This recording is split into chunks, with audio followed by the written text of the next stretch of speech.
Chapter 15. She met him at the door, and his jaw dropped. She was wearing the net bra he liked, a pair of semi-transparent panties, and nothing else. "You look delicious," he said. "Where are the kids?" "Mrs. Dandridge took them. We're on our own until 8:30, which gives us 2.5 hours. Let's not waste it." She pressed against him. He could smell a faint, lovely scent. Was it attar of roses?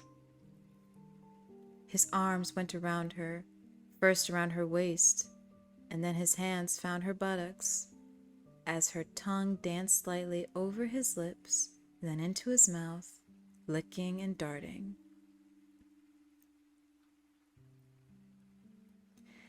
At last, their kiss broke, and he asked her a bit hoarsely, "Are you for dinner?" "Dessert," she said, and then began to rotate her lower body slowly and sensuously against his groin and abdomen. "But I promise you, you don't have to eat anything you don't like." He reached for her, but she slipped out of his arms and took his hand. "Upstairs first," she said. She drew him an extremely warm bath, then undressed him slowly and shooed him into the water. She donned the slightly rough sponge glove that usually hung unused on the shower head, soaped his body gently, then rinsed it. He could feel the day, this horrible first day, slipping slowly off him. She had gotten quite wet, and her panties clung like a second skin. Louis started to get out of the tub, and she pushed him back gently. "What?" Now the sponge glove gripped him gently,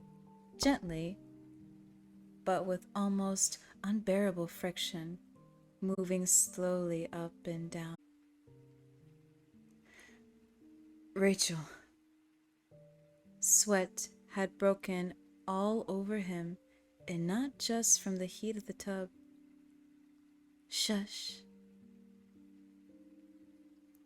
It seemed to go on almost eternally. He could near climax, and the hand in the sponge glove would slow almost to a stop. Then it didn't stop, but squeezed, loosened, squeezed again, until he came so strongly that he felt his eardrums bulge.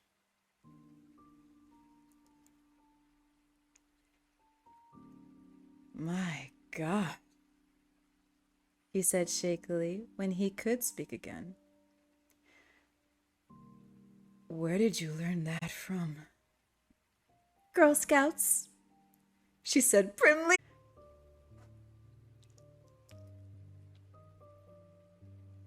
She had made a stroganoff, which had been simmering during the bathtub episode, and Louis, who would have sworn at 4 o'clock that he would next want to eat sometime around Halloween, ate 2 helpings.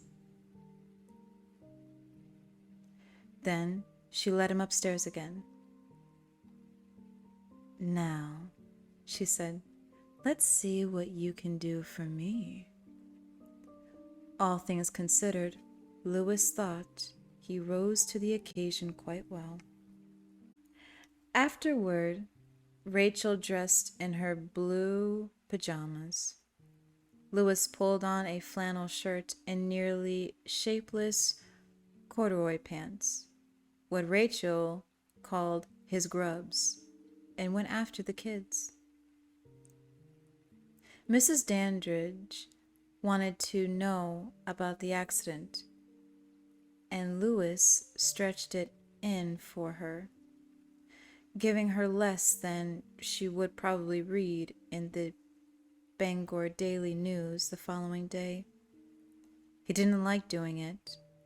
It made him feel like the most rancid sort of gossip. But Missy would accept no money for sitting, and he was grateful to her for the evening he and Rachel had shared. Gage was asleep before Louis had gotten the mile between Missy's house and their own. Even Ellie was yawning and glossy-eyed. He put Gage into fresh diapers, poured him into his sleeper suit, and popped him in his crib. Then he read Ellie a storybook. As usual, she clamored for Where the Wild Things Are, being a veteran wild thing herself. Louis convinced her to settle for The Cat in the Hat. She was asleep 5 minutes after he carried her up, and Rachel tucked her in. When he came downstairs again, Rachel was sitting in the living room with a glass of milk. A Dorothy Sayers mystery was open on one long thigh. Louis, are you really all right? Honey, I'm fine, he said. And thanks for everything. We aim to please, she said with a curving, slightly saucy smile. Are you going over to Judd's for a beer? He shook his head. Not tonight. I'm totally bushed. I hope I had something to do with that. I think you did. Then grab yourself a glass of milk, Doctor, and let's go to bed.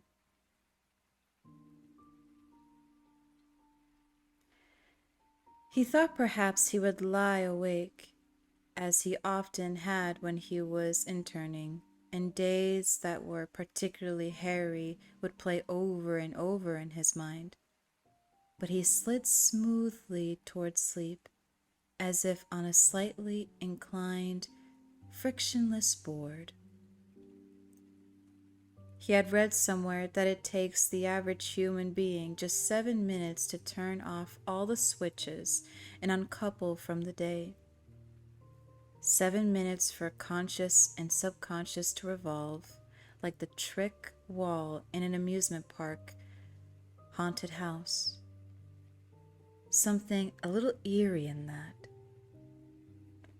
He was almost there when he heard Rachel say, as if from a great distance, "A day after tomorrow." 𝘕𝘓𝘓, the vet, he's taking church the day after tomorrow. Oh. Church. Treasure your cojones while you got 'em, church, old boy. Then he slipped away from everything, down a hole, sleeping deeply and without dreams.